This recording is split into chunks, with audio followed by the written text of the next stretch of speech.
Сәлем достар, бүгін Ұрпақ Токстың кезекті шығарылымы, оның жүргізушісі мен Аялым Құдайберген. Бүгін бізде қонақта кәсіпкер, Тестап қазақша көзінің негізін қалаушысы, үстел ойындарының авторы Дана Қамзабек. Студиямызға қош келдіңіз. Жалпы сіздің осы сұхбатқа келіскен кезіңізде бірнеше сұхбаттарыңызды, YouTube жобаларыңызды көріп шықтық. Ол жерде сіз Тестап көзінің қалай пайда болғанын, идея қайдан бастау алғаны туралы айтып кеткенсіз, жалпы хабардармыз. Енді алғашқы сұрағымызды былай бастасақ, осы Тестап көзінің алғашқы сәтте бастап жаңа алғашқы болған күні есіңізде ме? Қандай атмосферада өтті? Біріншіден шақырғандарыңызға көп рахмет, Аялым. Өте қуаныштымын. Алғашқы квиз әрине есімде. Айта кететін жайт, бүгін қай күн? 17-сі. 18 наурыз 2021 жыл біз алғашқы квизді ұйымдастырдық. Ертең біздің туған күніміз болады, 4 жыл. Рахмет. Ол күн есімде, ол күн біз үшін той сияқты өтті.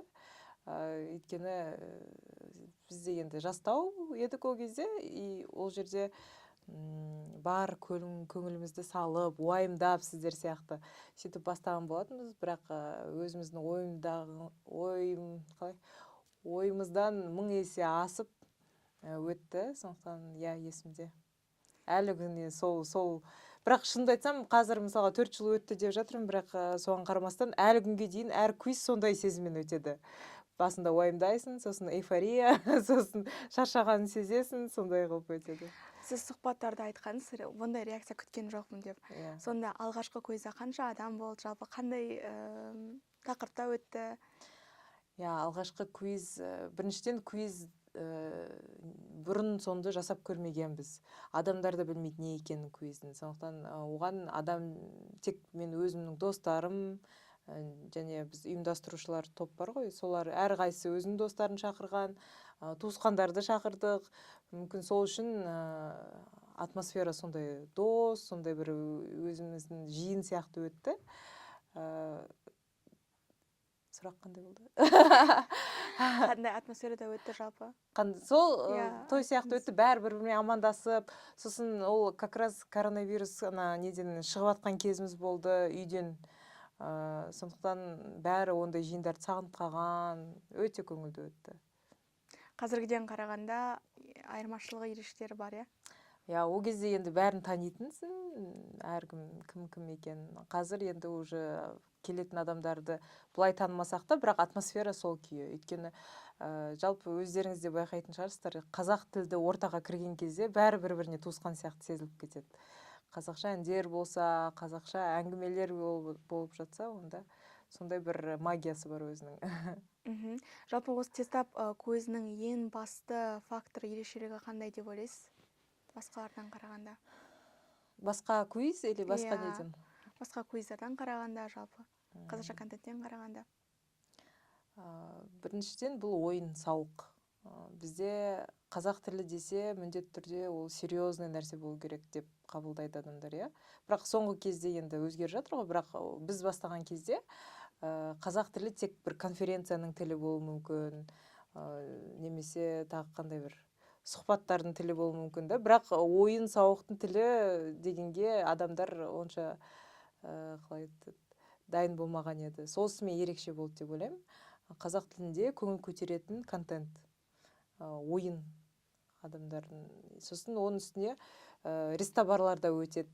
Мысалға, рестобарларда енді атмосфера анандай ғой, адамдарды демалуға шақырып тұратын атмосфера болғандықтан, сонысымен ерекше болды деп ойлаймын. Сосын жалпы формат жаңа, ол интеллектуалды ойын, сұрақтарға жауап береді, бір-бірімен жарысады. Сондай сол форматын өзі ерекше деп ойлаймын. Интеллектуалды ойындарға, жалпы ойындарға қазір сұраныс көп пе осы орайда? Енді өзіңіз ұйымдастырып жатырсыз, бұрынғыдан қарағанда. Әрине көп. Басында шынымен адам жинау қиын болатын. 6 команда келсе қуанып, сөйтіп жүретінбіз, біз 7 команда келсе, Қазір енді 15-20 командалар келіп отырады. Сосын біз басында мысалы айына 1 рет жасап тұратынбыз. Қазір біз аптасына 2 рет жасаймыз. Сондай. Сұраныс өсуде, сосын біз бастаған кезде қазақша квиз болмаса, қазір қазақша квиздің 4-5 түрі бар. соның өзі жалпы бұл бар нәрсе ғой бізде Қазақстанда. Орыс тілінде, ағылшын тілінде квиздер бар. Яғни адамдарға негізі бұл формат қызық. Оны тек қазақ тілінде сөйтіп ұсыну керек болған еді. Сол қазір сосын біз тек Астанадан бастасақ, қазір біз 7 қалада ойнаймыз. Мен мысалға ойлайтын, кішкентай қалаларда мүмкін адамдарға ондай қызық болмайтын шығар деп ойладым. Сөйтсем, Жезқазғанда мысалға өте үлкен жоғары сұранысқа ие қазір. Сіз ол қалаларға тікелей жауап бересіз бе, әлде сіздің атауын олар иеленді ма? Франшиза арқылы жұмыс жасаймыз. Астана мен Алматы менің қарамағымда, ал қалған қалалар ол франшизамен сатып алады құқықты. Сосын біз сұрақтарды жібереміз, олар ойнайды. Жақсы. Енді келесі сұрағымыз, қазақша ойындар квиздардың қазақ тілге, квиздардың көбеюі қазақ тілге деген құрметті немесе сұранысты арттыра ма? Қалай ойлайсыз? Сұранысты білмеймін, бірақ қазақ тілінің репутациясын өзгертеді деп ойлаймын мен. Жаңағы мен айтқанымдай, бізде қазақ тілі өте серьезно қабылданбау керек. Кәдімгі ойынның тілі болған. Мысалға Раиса Қадырды білесіз бе? Мен бүкіл жерде соны айтам. Ол кісі айтады, тілдің дамуы үшін боғауыз сөздер болу керек, сол тілде деген сияқты. Өйткені ол бірден тілді жанды қылады, тілге жан бітеді, егер боғауыз сөздер болса. Сол сияқты, егер сол тілде ойнаса адам, ол қолданысқа ие деген сөз. Ол тек ана газет журналдың тілі емес, кәдімгі ойнайтын тіл, күлетін тіл дегендей. Сондықтан біздің мақсатымыз осы ойын сауық арқылы қазақ тілінің қолданысын арттыру емес, қабылдануын жеңілдету. Осы қазақша контент жасағысы келетін жастарға қандай кеңес бересіз? Жасаңыздар, тоқтамаңыздар. Өйткені бізде көп жағдайда адамдар бастайды, өте жақсы креативті қылып бастайды, бірақ ұзақ уақыт, long term дейді ғой, ұзақ уақыт дистанцияға жұмыс жасау керек, егер сен нәтижесін алғың келсе. Яғни бір жасап тастап емес, кәдімгідей мен 5 жылдан кейін қалай боламын, 1 жылдан кейін қалай боламын деп өзін сөйтіп қою керек. Сондықтан ондай сенің жоспарың болса, сен кішкентай проблемаларға мән бермейсің да. Жаңа сіз айтып кеттіңіз ғой, тестап алғашқы қазақша квиз, одан кейін оның бірнеше бәсекелестер көбейді деп. Оларға бәсекелес ретінде көресіз бе, әлде бір серіктес ретінде, қолдаушы ретінде қарайсыз ба? Братишкалар ретінде қарайсыз. Енді олар конкуренттер ғой, енді біз 4 жыл болсақ, бізден кейінгі квиз 1 жылдық тарихы бар деген сияқты. Конкуренттер ғой, бәсекелес. Енді қалай бәсекелес, мысалға біздің аудиториямыз бір болғандықтан біз бір-бірімізге бәсекелес боламыз. Бірақ әр квиздің өзінің ерекшелігі бар, өзінің аудиторияның, даже жас бізге келетін аудитория 20-35 шығар жас аралығы. Басқа квизде мысалы 30-40 болуы мүмкін да, әртүрлі сондай. Бірақ осы тұста айтып кетейін, бәсеке шынымен дамудың ең үлкен күші, ол бәсекелестік. Одан мен әрине жақсы көрмеймін бәсекелесуді, бірақ түсінген бойынша тек бәсеке дұрыс айтып отырмын ба? Бәсекелер болған кезде ғана мен тезірек дамиды екенмін. Біз солай тезірек дамимыз. Енді келесі сұрағым, кәсіп жүргізу барысында сізге қандай қиындықтар келді алғашқы бастаған кезіңізде? Енді айттыңыз ғой, мен бұрын сонда біз жасап көрмеген жобамыз деп. Қиындықтар, енді кәсіп басында ешнәрсе білмейсің ғой, қалай, тіпті мысалы финансовый учет дейді. Ол нәрсені мен 3-ші жылыма бастадым. Басында бәрі ақша келеді, кетеді, ешқайда санау жоқ болатын. Сосын барып 3-ші жылы санай бастадым. Ол финансовый учетты негізі білмеймін, менің ойымша барлық мектептерге, барлық университеттерге кіргізу керек та. Ол жеке сенің қаржың болсын, жобаның қаржы болсын, бәрінде есеп жүру керек екен. Сол кезде сен жоспарлай аласың, сол кезде қай жерге ақша құятынды шеше аласың да. Сол жағдан енді қиын демеймін, басында ондай есеп болған жоқ болғандықтан мен қалай дамығанымызды білмеймін да қазір ақшады кәсіп тұрғысынан. Тағы қандай қиындық? Енді мысалға квиз ол не емес, тамақ емес, киім емес, яғни ол былай кезекте мүмкін 100-ші номерде тұрған нәрсе ғой.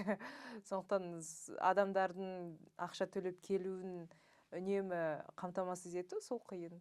Бірақ енді сол кәсіпкердің жұмысы сол ғой, тарту адамдарды. Жалпы сіз алғаш жылдары сізде шығын көп болды ма кірістен қарағанда? Қызығы бұл жоба бір 3-4 айдың ішінде өз-өзін ақтады.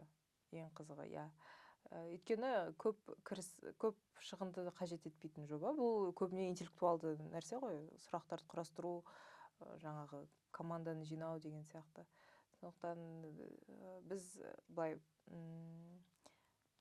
степ-бай-степ өстік. Басында өзіміздің немізге, мүмкіндігімізге қарай жылжыдық деп айтайыншы. Солай. Келесі сұрағым. Қазір әрине, қазір уже бұл кәсіп.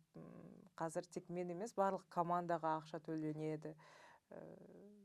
Сізде қазір Өзіміздің командаңызда капиталымыз бар. қанша адам бар? Сұхбатыңызда інім екеуміз ғана. Иә, інім екеуміз бастағанбыз. Қазір 20 шақты адам бар, 2 қаланы санағанда, Астана мен Алматы. Одан бөлек фриланс ретінде істейтіндер тағы бір 5 ма сондай. Біз қазір авторларды фриланс негізінде жұмыс қаламыз. Кез келген автор бізге сұрақтарын жазып сата алады да. Ал ол сұрақтар... Квиздің не екенін негізі түсіндіріп өту қажет. Иә, түсіндіріп өтсеңіз вообще өте керемет болар еді. Квиз деген интеллектуалды ойын, ол что, где, когда деген формат көбісіне таныс, сол сияқты. Командалар жиналып, пресс-товарларға, сұрақтарға жауап беріп, бір-бірімен жарысады. Ол сұрақтар бәрі ұбт-ның сұрақтар емес, кәдімгі логикаға негізделген, бірнеше факт беріп, X-ті табыңыз деген сияқты сондай сұрақтар. Сол барлығы авторлық, мысалға бізде бар квиздер, Қазақстанда бар квиздердің 70%-на жуығы шетелден келген франшизалар. Яғни ол жердегі сұрақтар Қазақстанға байланысты болмайды. Көбіне әлемге, немесе Ресейге байланысты болады. Біздің ерекшелігіміз сода, біз тек деп айтпаймын, бізде Қазақстанға да, әлемге де қатысты сұрақтар бар. Бірақ көбіне Қазақстанға қатысты ма? Көбіне емес. Мүмкін 40%. Ол да біздің бір философия, біз Қазақстанмен шектелмеу керекпіз. Біздің қабыл тұтынатын контент тек Қазақстанмен шектелмеу керек. Енді келесі сұрағым, бүгінгі қазақша контент нарығында жиі кездесетін басты мәселе неде, және сіз оны қалай шешесіз? Қазақша контент. Қазақша контент, мысалы не ол? Енді мысалға бұрын бізде қазақша контентті сөйлейтіндер өте аз болды, блогерлер. Бірақ біз осы карантиннен кейін дамып кеткен секілдіміз, себебі қазақша контентке жалпы сұраныс көбейді, тіпті қазақша сөйлей алмайтын блогерлер де сөйлей бастады. Ал ендігі мәселе неде? Бұрынғы мәселе сол кісілерді сөйлету болды, қазақша контент дамыту болды, қазір бар ол. Енді әрмен қарай дамыту барысында қандай қиындықтар бар? Мен ойлаймын, новатор болу. Мысалға бізде бір нәрсе шықса, бірінші орыс тілінде шығады, сосын қазақша аударылады да, енді формат шықса. Мысалға квиз тоже, енді ол орыстарда шыққан жоқ, ағылшындарда шықты. Но жалпы сондай бір жаңалықты қазақ тілінде бірінші шығарсақ, сол жақсы әсер етеді деп ойлаймын. Кез келген нәрседе. Мысалға блогерларда бір тренд пайда болады. Или там стрём, норм деген тренд пайда болды. Ол бірінші орыс тілінде шықты, біз бәріміз көрдік, сосын қазақшаға, или там я хотя бы не деген сияқты. Сондай нәрселер бірінші қазақ тілінде шығып жатса, және ол трендке айнала алса, вот сол жақсы болады. Ал сіздер тестап негізінде бір трендтер шығару ойларыңызда жоқ па? Ойластырмадық ол нәрсені. Өзіңіз айтып отырғандай, өзіңіз бастасаңыз. Енді ол айту оңай ғой. Айту оңай, жасау қиын дегендей. Мен анандай хайп бір нәрсе дегеннен гөрі мен сапаға жұмыс істеген жақсы көремін. Мысалға біздің квизға келсеңіздер, сіздер көресіздер, детальға дейін бәрі продуманы. Қағаз, анау-мынау, үзілістің уақыты деген сияқты. Оны жасау негізі, егер ұйымдастырушылық тәжірибеңіз болса, ол өте қиын. Өйткені мелочах дейді ғой. Барлық нәрсе сондай кішкентай нәрседен көрінеді адамның осы жобаға деген қалай талабы қандай екенін сол кішкентай нәрселерден көрінеді.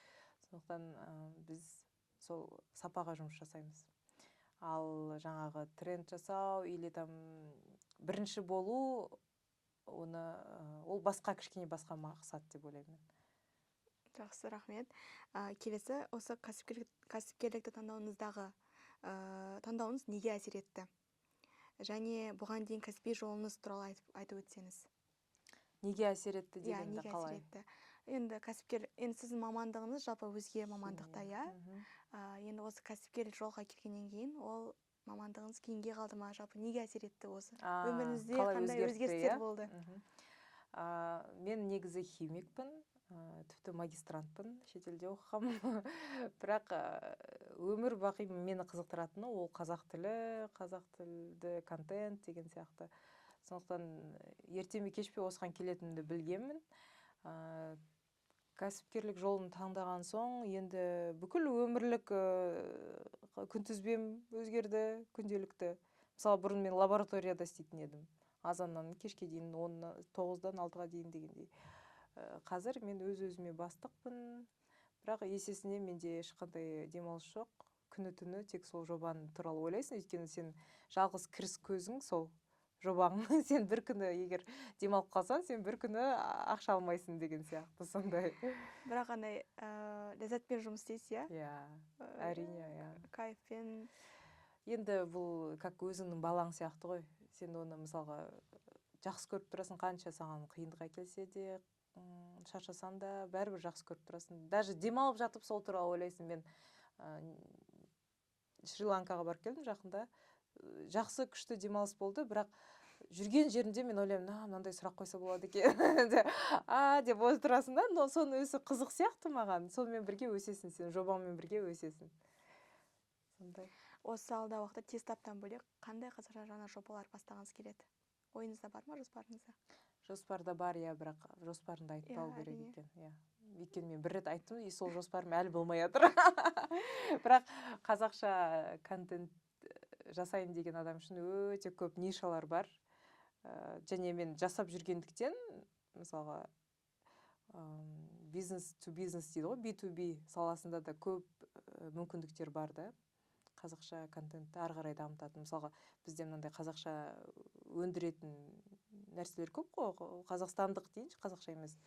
Оларды ары қарай дамытатын, жылжытатын компаниялар жоқ. Сондай компания ашуға болады. Көп енді, шынымен ойларым көп, бірақ әлі ол піспеді. Егер піссе, ол бірден шығатын еді. Жаңа тестапты да айтқаныз, 5-6 жыл ойында жүрген дүние деп, сол онда бізде бірнеше жылдан кейін. Енді келесі сұрағым, қазақ тілді контент жасаушы кәсіпкерлер үшін басты мотивация неде? Басты мотивация мүмкін қазақ қоғамын жоғарыға көтеру деп ойлаймын. Менің өзімнің мотивациям сондай болды. Мен мысалға, мен де басқа елдер сияқты, дамыған елдер сияқты сондай мәдениетті ортада тұрғым келеді, өмір сүргім келеді. Әркім бір-бірін құрметтейтін, өзінің потенциалын аша алатын деген сияқты. Сондай менің арманым өзі сондай қоғам, сондай орта құру. Сондықтан мен ойлаймын, қазақ тілді контент, жалпы қазақ тіліне қатысты бір бизнес жасап жүрген адамдардың бәрінің ішкі бір арманы сондай бір күшті орта құру, қоғам құру. Сіз сол ортаны қалыптастырып келе жатырсыз. Шүкір Құдайға. Енді жалпы сізге келесі сұрағым, тестапқа қатысты емес, өзіңіз жалпы адам, жеке тұлға ретінде өмірлік ұстанымыңыз қандай? Өтірік айтпау, еш нәрсеге шағымданбау, сосын тек өз бақытың үшін өмір сүру. Күресу деп айтпай қояйын, бірақ мысалға ең өкінішті нәрсе, кейде көресің, үлкен кісілер бәрінен бір мін іздеп отырады, иә? Немесе саясатқа кіреді, ананы жамандайды, мынаны жамандайды. Түптеп келгенде ол кісі өзінің өмірінің мәнін түсінбеуі мүмкін да. Өйткені өз өмірінен рахат алатын адам ешқашан біреуге жамандық тілеп, жаман айтып, солай ғайбаттап отырмайды деп ойлаймын мен. Сол менің басты ұстанымым сондай, иә. Мен мысалға химик болып, лабораторияда жасап жасасам да болар еді, маған ұнамаса да енді жұрттың бәрі жұмыс істеп жүр ғой деп жұмыс істеп жүрсем болар еді. Бірақ ол кезде мен уже озлобленная болатын едім, өйткені мен өз потенциалымды аша алмайтынымды түсіндім ол жерде да. Сондықтан мен ойлаймын, адам өлсе де өз потенциалын ашу керек деп ойлаймын. Десе сіз ол мамандықты өз қалауыңызбен таңдадыңыз ба? Өз қалауым болғанда ол жерде басқа мүмкіндік болмады. Мен Назарбаев университетіне түскім келді, бірақ ол жерде 3-ақ мүмкіндік болды. Не физика, математика, не химия, биология, не ағылшын тілі. Сол үшеуінен мен білгенім тек химия болатын, сосын мен соны таңдадым. Енді ол ол кезде жассың ғой, білмейсің, қазір болса мүмкін басқаша таңдау жасар едім. Бірақ есесіне мен химияның арқасында әлем көрдім, өйткені техникалық мамандарға грант көбірек беріледі дегендей ше. Сондықтан сондай. Рахмет. Енді сұхбаттың соңына да жетіп қалдық. Сізбен аздап ойын ойнасақ. Мен бір сөз айтам, сіз оған байланысты әрмен қарай жалғастырып кетесіз. Мысалға, тестап.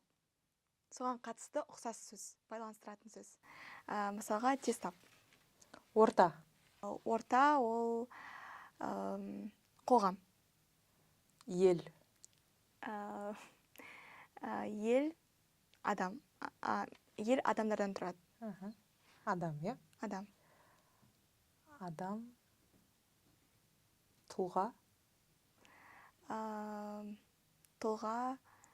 Білім. Деп жалғастырсам. Тұлға. Білім. Еркіндік. Зиялы. Алаш. Қайраткер.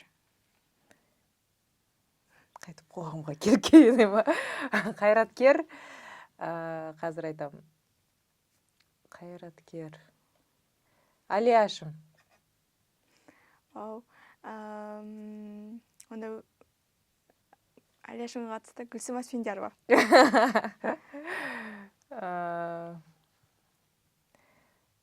Так, феминизм. Қазақ қызы. Қазақ қызы. Қазақ қызы қайран қалам деп. Сөйтіп айтуға бола ма? Иә, болады әрине. Дана ханым, бүгінгі ашық әңгімеңіз үшін алғыс білдіремін. Сіз секілді қазақша контентке жан ашатын кәсіпкерлер көбейе берсін. Ал достар, көрермендер, сіздер біздің арнамызға тіркеліңіздер және пікір қалдырыңыздар.